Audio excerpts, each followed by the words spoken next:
Di antara semua mamalia, masa kehamilan gajah adalah yang terpanjang. Dari hamil hingga melahirkan membutuhkan waktu 2 tahun. Janin bayi gajah berusia 3 bulan hanya seberat 28 gram. Sebelum lahir, beratnya harus meningkat hingga 6.000 kali. Selama periode ini, induk gajah selain harus menanggung lingkungan yang keras, juga harus menghadapi predator yang ganas. Untungnya, keluarga gajah selalu menjaga di sisinya. Saat ini, anak gajah tersebut sudah berusia 12 bulan. Namun, sistem pendengarannya belum berkembang sepenuhnya. Dokumenter yang menakjubkan. Komunikasi dan kerjasama adalah ikatan yang menjaga hubungan. Ada dokumenter yang menakjubkan. Meskipun anak gajah tersebut sudah berusia 20 bulan, otaknya masih belum sepenuhnya berkembang.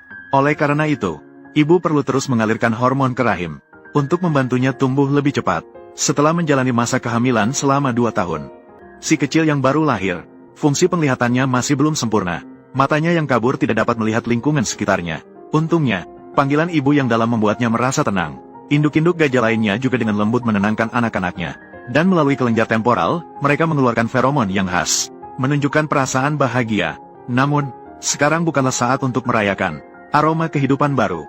Dengan cepat menyebar di udara, predator yang dekat mencium bau yang berbeda. Induk-induk gajah lainnya segera menutupi plasenta dengan tanah. Untuk mencegah bau darah menyebar, induk gajah yang berada di samping terus mendorong anak gajah untuk berdiri dan menyusu. Hanya dengan tumbuh cepat, dapat beradaptasi dengan dunia yang berbahaya ini. Dengan pemanasan global, lingkungan hidup gajah semakin memburuk. Hujan tahun ini sangat sedikit. Anak gajah yang baru lahir menghadapi risiko dehidrasi. Di musim kering, kawanan gajah perlu berjalan sejauh 32 km setiap hari, mencari sumber air. Bagi anak gajah yang baru lahir, ini adalah tantangan besar. Ibu hanya bisa memperlambat langkahnya, menemani di sampingnya. Kawanan gajah yang bergerak maju berhenti. Mereka menurunkan frekuensi suara melalui hidung, lalu mengeluarkan getaran lembut, menyampaikan informasi kepada rekan di belakang. Induk gajah membuka telapak kaki depannya menempel di tanah, menggunakan sel yang sangat sensitif untuk menerima suara, lalu mengalirkannya melalui tulang ke telinga. Ia terus menyesuaikan posisinya, menganalisis arah dan makna yang disampaikan oleh suara. Menggunakan metode ini untuk merasakan getaran dari jauh, kawanan gajah dapat menangkap suara infrasonik yang dihasilkan oleh petir. Ini adalah berita yang menginspirasi. Butiran air hujan jatuh ke tanah, secara bertahap berkumpul menjadi sungai. Kawanan gajah berangkat menuju lokasi sumber air.